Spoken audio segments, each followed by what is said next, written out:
ثقيل المنطقة. لو سمحت.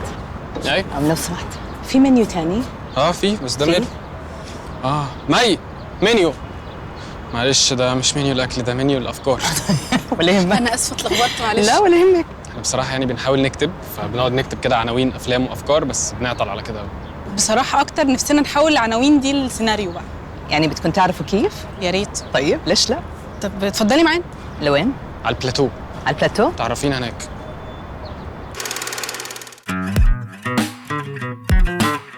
أنا نجمة نجار، أنا مخرجة سينما. قرار إنه أصير مخرجة تهيألي أجا هو من وقت ما أنا صغيرة. بابا علمني كيف أستعمل كاميرا.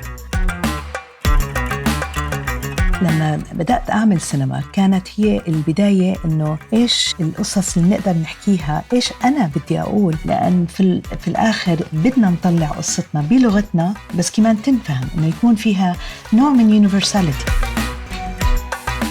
القصص اللي بنقيهم بيكون إلهن علاقة معي أنا شخصياً، بس مش عني أنا، بس بتكون على الناس اللي أنا عايشة معهم وعايشة في بلد ونحكي مع بعض. فلما أنت بتدخل الناس معك بيصير عندك هدول العلاقات. الفيلم مش بس فكرة، الفيلم هو الناس اللي بتشوفهم، الناس اللي بيشتغلوا معك. أهم درس تعلمته إنه السينما أكتر من إشي تقني.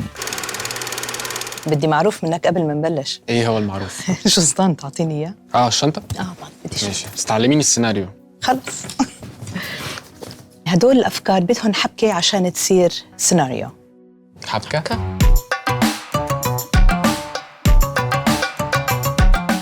عندك قصه، خلينا ناخذ فيلمي انا، المر والرمان.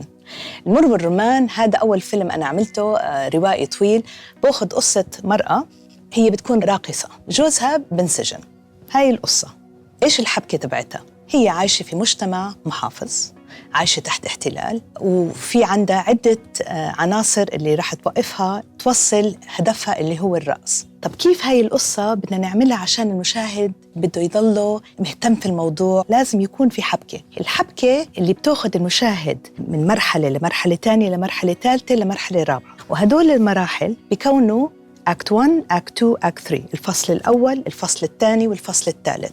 فالقصة هي الفكرة، إنه القصة بسيطة، الحبكة اللي بتوصلك للنتيجة اللي أنت بدك إياها، اللي أنت عم بتحاولي تحكيها من خلال الأفكار اللي أنتوا هون حاطينها في الورقة.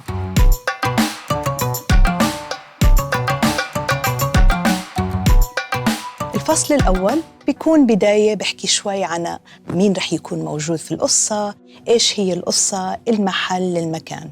عادة شي 30 صفحة. زي مثلا في المر والرمان منقدم قمر وزيد. قمر وزيد متجوزين جديد، هي من القدس، هو من رام الله، هو عنده أراضي وهي وحدة بتحب ترقص. بلش مع العرس تبعهم وبتأخروا على العرس. بعد ما في إشي بيسموه inciting incident، تيجي شي 10 دقايق بعد ما يدخل الفيلم اللي بتخلي القصة تروح بطريقة تانية. لما جوزها بنسجن، هي مرة متجوزة جديد، إيش بدها تعمل؟ يعني ده حاجة غيرت مسار الحدث. بيغير بالضبط، إنه القصة هلأ صار في عقبة نقطة كبيرة. تحول. نقطة تحول كبيرة.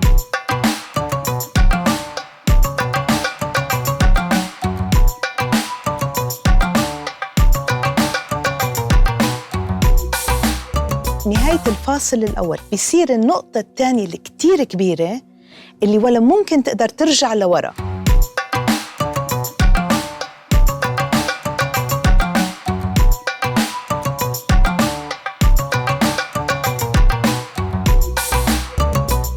هلأ بهاي القصة بتروح على الرأس، بتلاقي إنه حدا أخذ محلها وجوزها طولوا له وقت السجن. هي شو بدها تعمل؟ إذا رح تضلها زي ما كانت قاعدة في البيت عم تحبك، قاعدة مع سته مع أمه مع هيك، هاي مش اللي هي بدها إياه. فهي البطلة شو بدها تعمل؟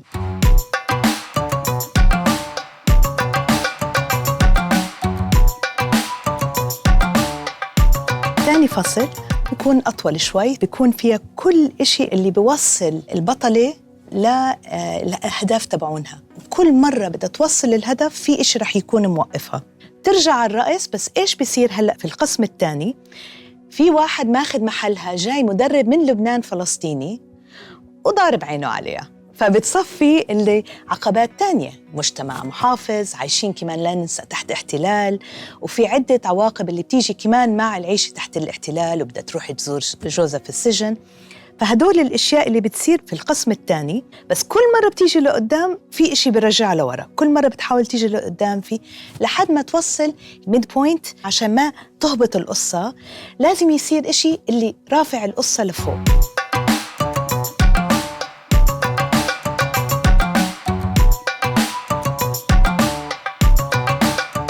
في المر والرمان بيحاولوا يوقفوها عن الرأس، بس هي بتاخذ قرار رح أرقص خلص، إنه هي عم بتحاول توصل إيش هي بدها ترقص، وبدها تكون مرة منيحة، وبدها تكون مع العيلة، وبدها بس بتوصل بعد شيء تقريباً نهاية الفصل الثاني مش شكلها رح توصل اللي هي بدها إياه، والمشاهدين بيكونوا قاعدين هيك عم بقوا بس هن بدهم إياها توصل اللي هي بدها إياه، بس مش قادرة توصل، خلاص كأنه كل شيء مش رح يزبط.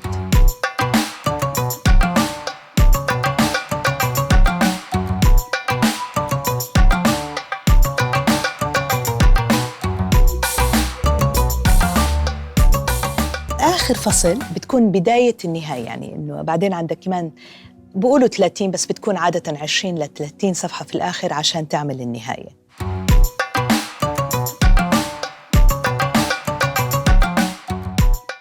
هو لازم يكون يا بطل يا بطلة، يعني ما ينفعش فيلم يكون الشخصية الأساسية فيه أكتر من شخصية أساسية، يعني شخصيتين مثلا هما كتير ممكن، يعني شغل أكتر، بس إنه بدك تاخد قصتين ل2 موجودين في الفيلم، بيقدر تكون عندك بطلين، بطل وبطلة 2 يعني. في الحالة دي لكل واحد فيهم محتاج أعمل نفس اللي أنا عملته؟ يس أيوة.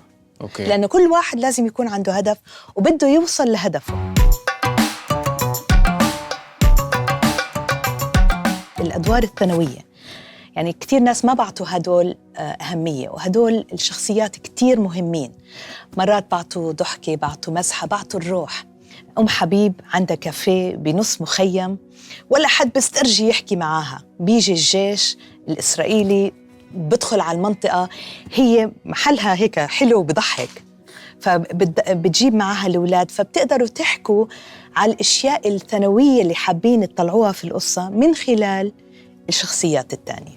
عايز أقول على حاجة. اتفضل. أنا فاهم كده إن ممكن بالطريقة اللي إحنا بنعملها دي إن إحنا نرتب الحاجات اللي هي 1 2 3 4 اللي هم جوه أكت 1 أكت 2 أكت 3 ده يبقى واضحين قدامي وأنا بعمل السكريبت، وبعدين أنا ممكن أبدل أماكنهم، صح كده؟ بس لازم يبقوا عندي في الأول.